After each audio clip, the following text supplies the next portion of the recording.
Welcome to episode number 24 of the Making Sense of Your Money podcast. I am your host, Dan Pascone. I'm the founder and CEO of Tailored Wealth.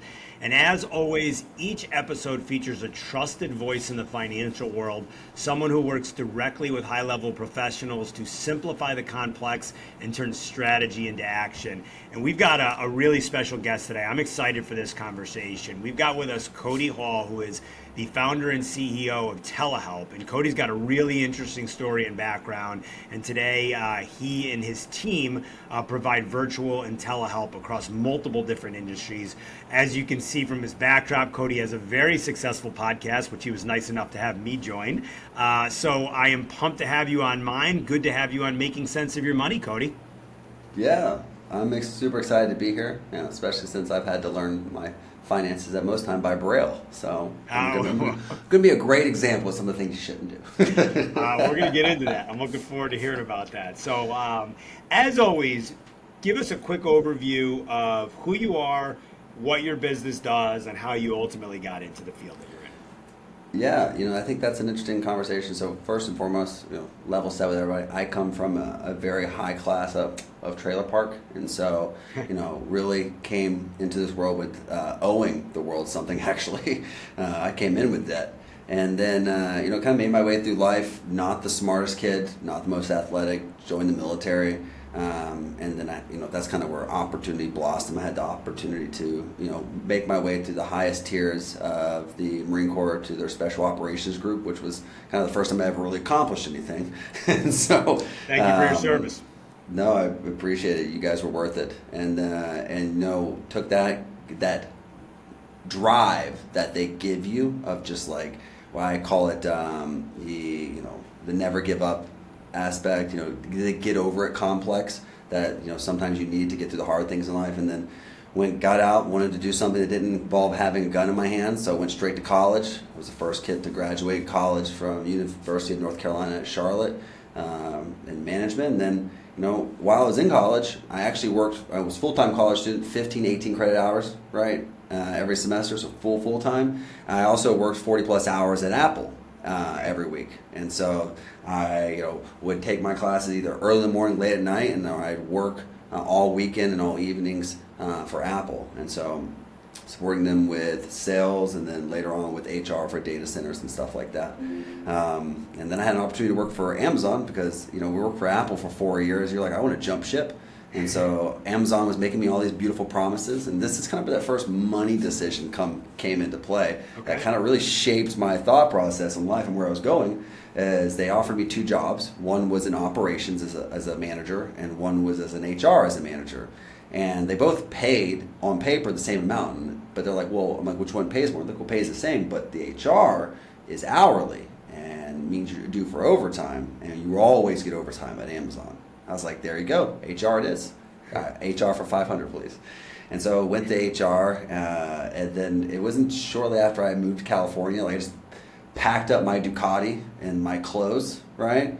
And it's important to note that I also recently was divorced because everyone in the military gets married at least once, right? Okay. And so I just halved my stuff, took all the important things to me, a couple bags of clothes, and went out there. And while I was working at Amazon, which I hated, right, so much, and I openly say that they know how to drive their employees. I started working at startups during the daytime. So I took another job. I would do 3 days, 12 hours with Amazon while I worked at startups, and then made my way through tech. Got my first CEO job, after jumping around to a couple organizations as an executive, coming into the startup world, which is why I like startups, because you can go from a manager at places like Amazon and be an executive at a company that's much smaller. And so that was a really cool transition. Got a couple great exits there, which I'm happy to talk about with some liquidation. And then I was working at a company in healthcare that primarily focused on critical folks who have multiple chronic illnesses. And I was working there, and the CEO was like, we can't have two CEOs, right? This guy has a big personality, and I was kind of everywhere at one time, and he was kind of nowhere, right? And so he's like, I have an idea. Let's sponsor this guy to make another company. And so they gave me $1 million, started another organization, and that's where I got my first CEO-ship. And I worked there, growing the organization, got some really big relationships with people like Hospital Corporation of America, which is the largest company in the hospital game except for the VA. Blue Cross Blue Shield, Providence, and then I was working like 18-hour days for like 3 years through COVID on the telehealth side of things, right, which was wild. And then I learned I was having my first child, and I said, screw it. I'm like, I don't want to be that type of dad. So I told my board that I wanted to resign and that they have some time to figure it out. As you should all guess, I broke my contract, so I did not get the huge payout I was originally guaranteed, right? Which would have made me ultra high net worth. I just took a clean payment, which was super nice for what I got, and I was happy with it, right? And then from there, I started telehelping. Telehelping already kind of existed in the background from a healthcare company because we had like 40 nurses out of the Philippines that we were paying an exorbitant amount of money for. Okay. And I was like, we could do it better. I could do it cheaper. So I cut it by 40%, started doing it out of Mexico, set up another company. And when I left the healthcare game, I jumped into running this bad boy. So I love it. All right, there's a lot we can unpack there. So much to unpack. Lots to unpack. All right, so let's start the unpacking. resume. One pager. Right, so you mentioned a couple of different equity events, and then you mentioned sort of breaking the last contract where you're the CEO and you decide, you know what, I'm going to go out and do things on my own. I'm going to have a more flexible life and be a dad and all that stuff. And that's stuff that's near and dear to my heart, and I know many, many of our listeners. We talk a lot about equity compensation and company stock, and we talk a lot about living your version of a rich life. That's our tagline and our slogan. So I want you to, first off, let's talk about the equity compensation piece. Talk to us a little bit about what went through your mind as you had these company exits along the way where you were playing an executive role, and then maybe what the last piece was like as a CEO, and then maybe how you've now transitioned into being an entrepreneur and a business owner. No, really great process here. And so I started working initially at a small, agile pharmaceutical company. Small. In pharmaceutical company, we're worth $300 million, right? So like small for pharmaceuticals, big for a lot of people, but insignificant in the pharmaceutical game. Right. So I came on as a VP, running in the HR world. And I wasn't there for more than 6 months. Easiest job I ever had, by the way. Just so everyone, easiest job I ever had. All they wanted me for was to be a HR presence in the United States. They're out of Jersey and out of Europe, and they just needed. So we had 2 big buildings in California. And they wanted someone there, so I was their smiling face. Happy to do it, by the way. Cool. Learned a lot about the pharmaceutical game, but I was only there for 6 months before we got purchased, right? And it was beautiful. All I had to do was lay off everybody, and then they were going to give me all my money. And so, which was great there because I had a good amount of shares that instantly vested. And so, as I knew this was coming, this was where it got really complicated, right? I knew it was coming. I started already interviewing for other jobs, right? Because why wait around until I'm jobless? Because being that I come from a very poor background, being jobless is something I never want. I always had to have an income. I started looking for other jobs, and then I was offered a job at a large HR organization that was a tech-driven HR company for small businesses. And I told the CEO who wanted me to come in and lead their entire outside HR department that I couldn't leave early because I was about to get this huge payout. And I was really excited with my first payout, and I wanted it. And he said, great. He's like, just work remote from their office until you're done firing everybody, and then come work for us. So I waited around, ended up they liquidated all 30,000 of my shares, and which was great considering that I got paid for 6 months to be there, and then I got these shares that were instantly vested. And so they bought them from it, and then I got more shares and more pay to go work for someone else. That doesn't always work out that well, at least with the people that I speak with. So tell us a little bit about what you did with the money, how you planned for it, and then were the subsequent equity events after that as simple and as teed up for you as that one was? Yeah. So at that point in time, I think it's important that I've always been a little bit of a hustler. So at that point in time, I had already started a small firearms manufacturing company while I was in college, which, if you ever heard of a company called Palmetto Arms, I sold it to them. Basically, I would rent storage facilities and get CNC machines and get them programmed to mill out lower receivers and upper receivers and things for 1911s and AR-15s. And I would just feed the machines, print these bad boys out, sell them in bulk at gun shows, right? And so I was doing that, and I ended up selling that to them. So with that money, I already started using my VA loan. There's some really creative ways to use a VA loan for a house to acquire more and more property. You can get one, refinance to a non-VA loan. So I was doing that hopscotch game there for a while. So I was acquiring some rental properties in the process. And so when I got this liquidation, I just bought more properties, right? And so I love real assets, like tangible stuff I can touch.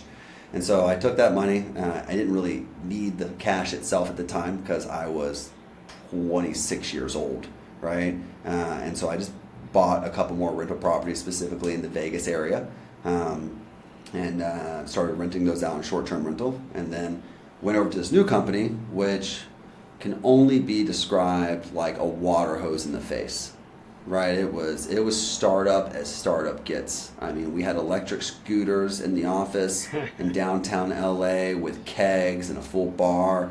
We had chefs in the kitchen. It was wild, right? But when I first started working with them, we started off in an apartment, and then we get this huge $50 million investment, right? It's like, whoa, what are we going to do with this? And then we got this huge building. We rented multiple floors, started hiring a bunch of people, and we went from 500 clients to 5,000. I went from running all outside HR to running just the East Coast. And it was wild for about a year and a half. I was there shortly after my year. You only stay there a year for your equity to vest. And I remember a couple months beforehand, I was sitting there and it's just pain in my chest, right? I was coming in, and I was taking the first train from Orange County to downtown LA at 4 a.m. every morning. I was supposed to only work the East Coast hours, but somehow I would always be catching the last train out from downtown LA. And then I was doing that. And then shortly after my vesting took place, I came in one day, I sat at my desk, and I just stared there. I said, I think I'm going to quit. And so I just stood up and went home, right? And then I went to the doctor, and my doctor told me that I had the blood pressure of a 70-year-old man with hypertension. And I was like, I called the CEO, and I said, my man, I can't come to work anymore. I feel like my body's falling apart. And so I had to walk away from that company because it literally... the bodies of everyone we had to fire and hire around us, and I was just bones crawling across the line after a year and a half. And did you find that your health issues were predominantly related to the job? Did leaving that role ultimately fix that, or was there something deeper there?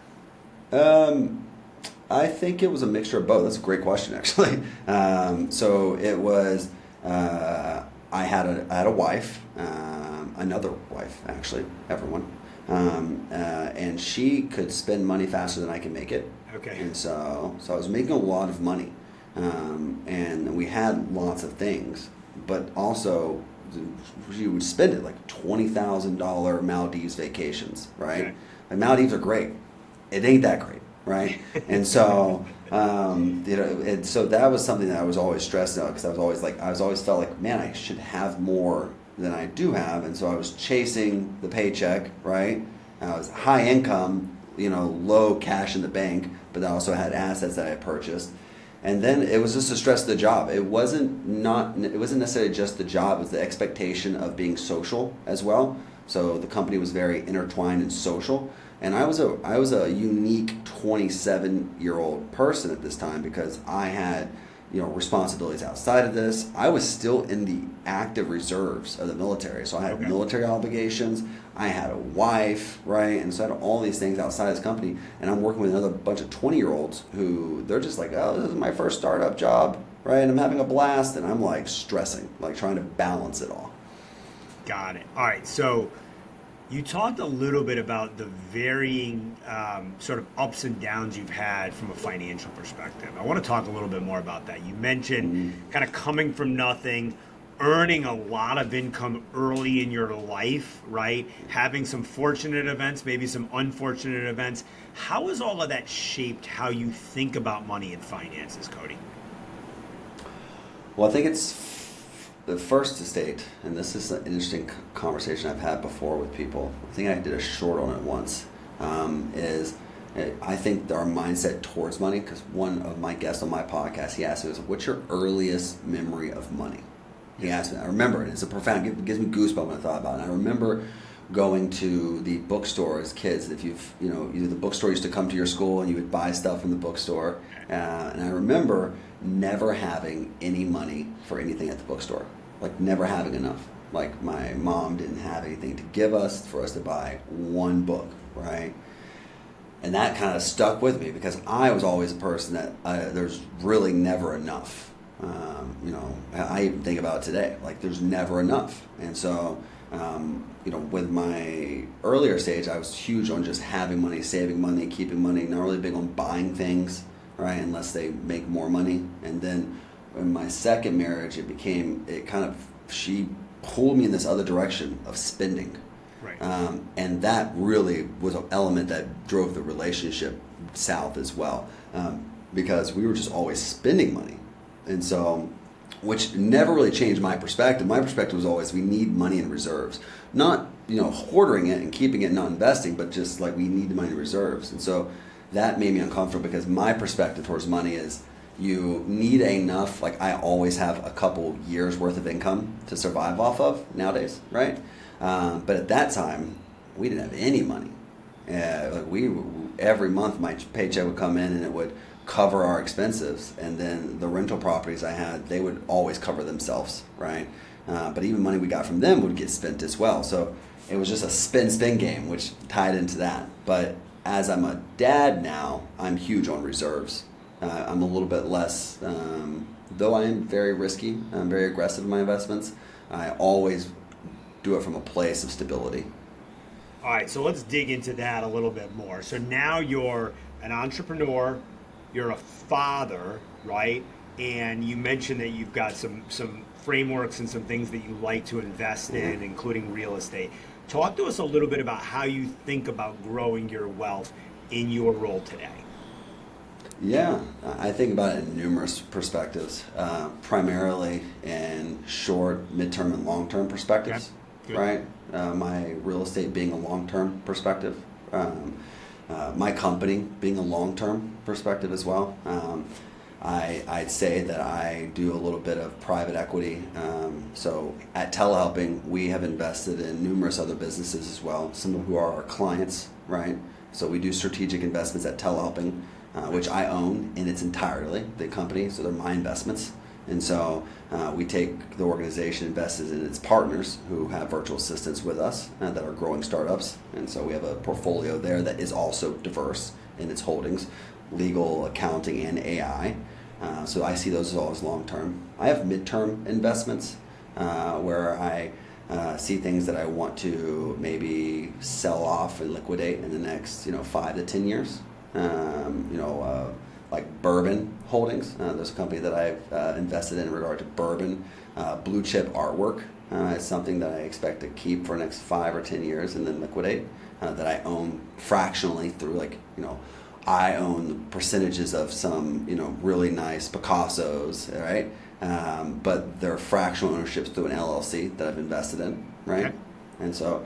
And then short term, right? One of the biggest things from my CEO exit is I took half of that money and I opened up an equities company with my previous CMO, and both him and I trade equity. I got one of my computers up right now watching the market go sideways, right? And I trade in equities in the index every day, which is far more riskier, but also though short term makes far more than my other investments do on a daily basis. So you've got a lot of gamuts covered, and it sounds like you're investing in things that are diverse, but also that you have passion for, which I'm always a big proponent of and like to see folks do.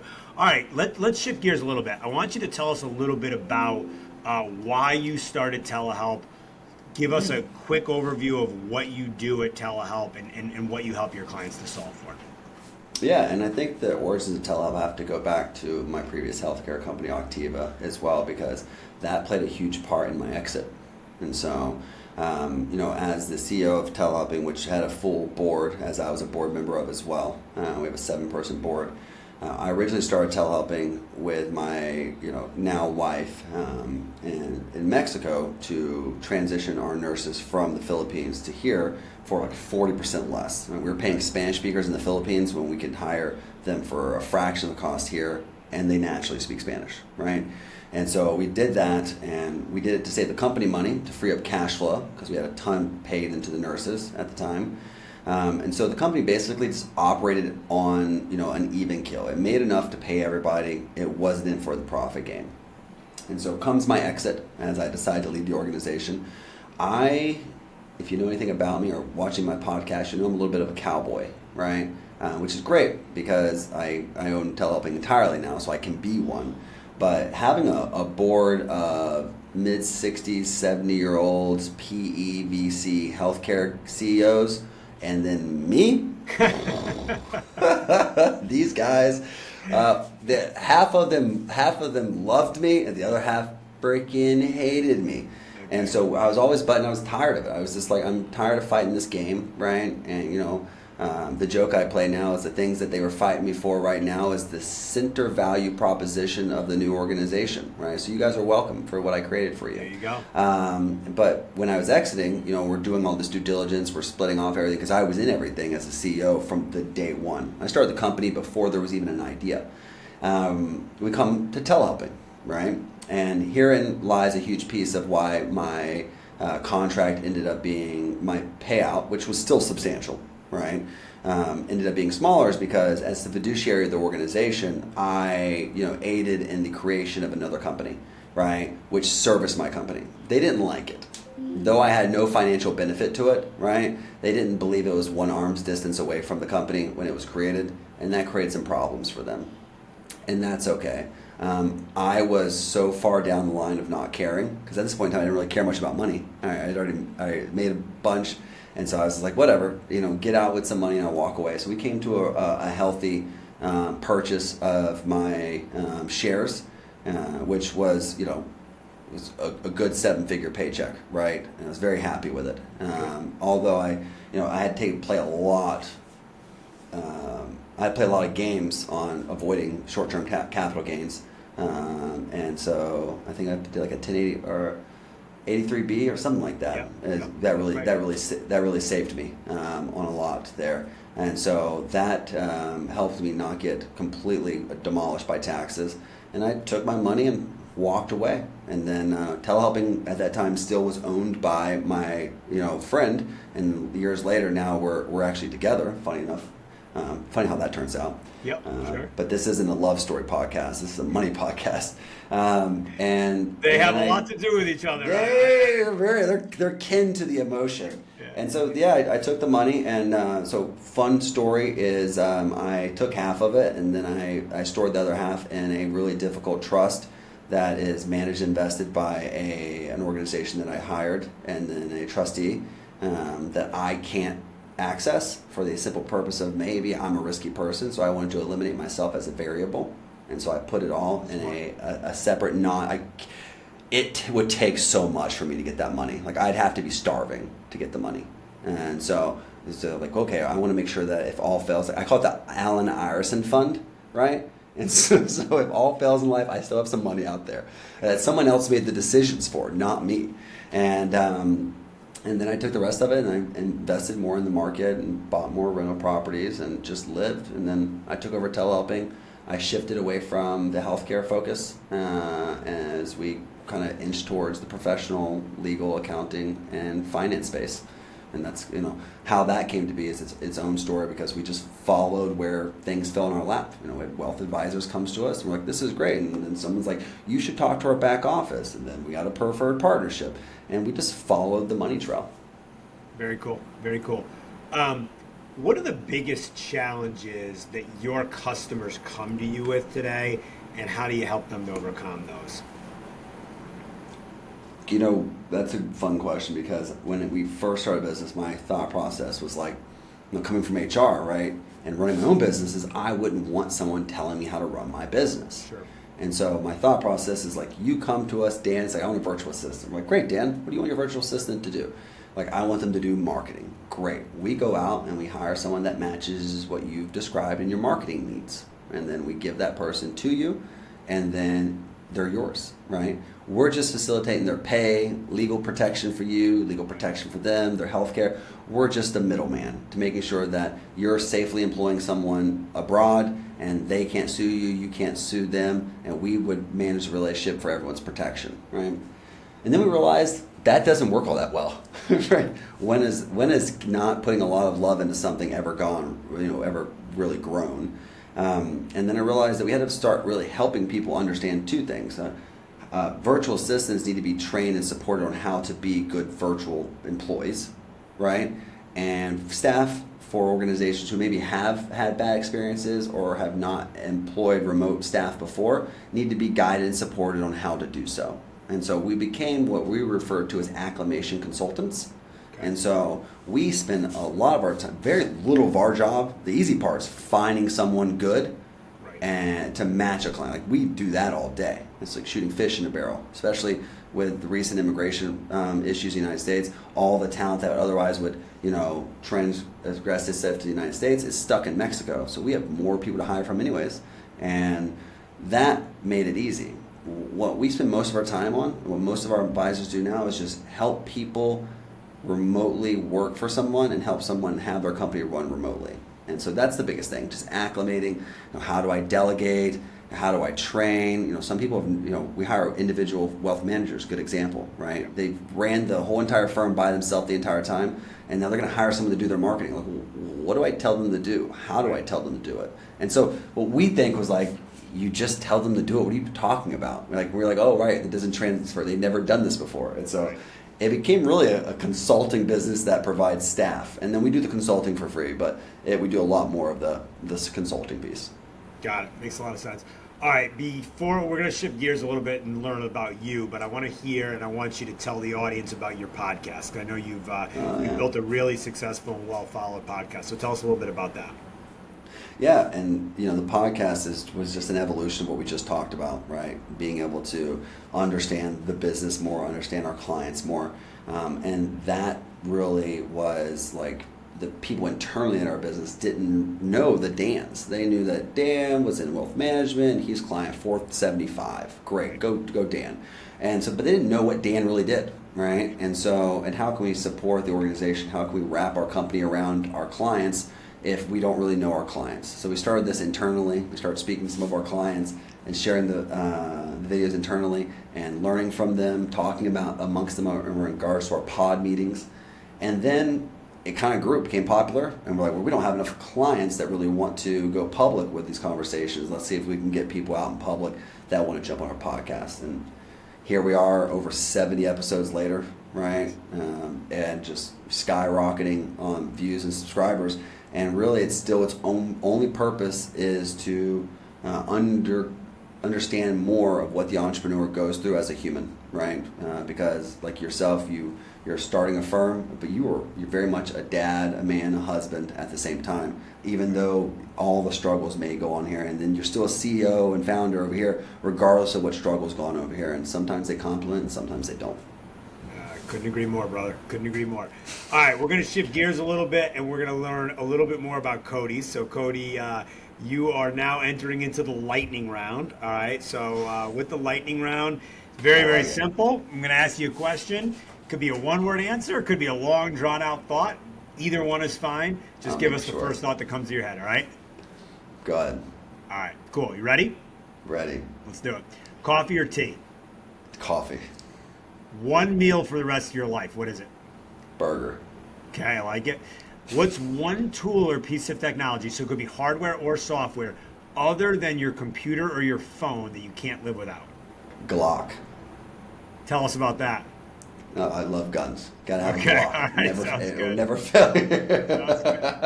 Sounds good. It's simple enough. Do you have a favorite quote about money or success? Quote or phrase? Yeah, Albert Einstein, don't be limited by what other people have said or done. Love it. Love it. Good one. Do you have a favorite book on business or success? Ooh, the Checklist Manifesto. Oh, good one. I'm going to add that to my list. Very good. Do you have a personal hack that you can share with us? Yeah, just get over it. Get Right? over it. That's Just, a good one. just, just get over it. Get over it. I like it. I like it. One bucket list item that you've already accomplished. Being a millionaire. Right. I think, and it's important to specify being like liquid, right? Right. And I think never in my life, like I can't say how long it took me to stop looking at my bank account, and so, like, wow, that's really there. Refresh. It's You got it. just a matter. I want to make sure it's real. I want to make sure it's real. Yeah. Log out, log back in, Yeah, refresh. Are you looking at I this? like This it. real? So I yeah. like it. All right. What's one challenge that you've faced to this point in your life that's shaped the way that you do business today? Being assessed with growth was something that I used to always struggle with because Okay. then I constantly lived every day with disappointment because my expectations were far beyond what would be considered achievable in reality. And so I focus more today on the impact I'm making and less on the growth that I'm achieving, right? Telehelping is a small, it is a slow growing company, right? However, we've had huge spikes, right? Right. But generally, for the most part, it's slow growing. And being okay with that took time, which has allowed us to shift gear into more who or the lives we're impacting for remote people and the lives we're impacting for companies is what I focus on. And I think that's been the hugest transition there. Very cool. Very cool. I love it. All right. So you mentioned the milestone that you've already hit. Give us one financial milestone that you're still working towards. Yeah, never go broke. My wife asked me something the other day on our date night on Friday night. We're sitting there at this little beach bar that you can walk up to from the sand, and she's like, why are we so cheap? And I said, so that we never go broke. And so funny enough, the couple behind us started laughing so hard. It was such a quick response. So we never go broke. I mean, I tell you right now, like I will sit there and waste some time on Marketplace or research a dirt bike or an electric surfboard or a car all day long with probably a 0.01 chance of purchasing. I could buy them all, right? But I don't feel like that's responsible. But I just bought a condo in historic Ciudad de Mexico within 1 week. Learned about its availability, bought it because it's beautiful and it was in the same building that I first learned with my wife when we were Airbnb-ing there that I was having my first son, right? Okay. And beautiful, it has a view of the museums and everything. You can see it right from. Bought it within days, but I will not buy something small. I'm like, why would I buy that? It's not going to make me money. It just feels irresponsible. Not an appreciating asset. I'm with you. Correct. All right. If you could give one piece of advice to your younger self, what would it be? I mean, don't get married so many times, Cody, right? I'm a lover, and I definitely wish that and I say that two-edged, that's a complicated response because while I wish I wouldn't have gotten married so much, those women made me who I am today, Sure, and I of course. appreciate them for it, right? Even regardless of the difficulties, Yep. I am exactly who I am from those experiences. However, I would have liked to kept my stuff, right? And so that would have been nice. I'm with you. You and I can relate on that one for sure. All right, and then finally, Cody, if our listeners want to connect with you, collaborate with you, work with you, follow you, what's the best way for them to do that? And so my team posts everything we have at LinkedIn /CODHAL, Cod Hall. And so there's nothing that you can't find or connect with me from that LinkedIn page. If you're not on LinkedIn, you can always reach out to us at thefacespodcast.com or Okay. telehelping.com. Either one of those. But LinkedIn's like the place to get in contact with me. Very cool. Very cool. We're going to share some clips from this podcast on LinkedIn and tag Cody in it as well. So good stuff.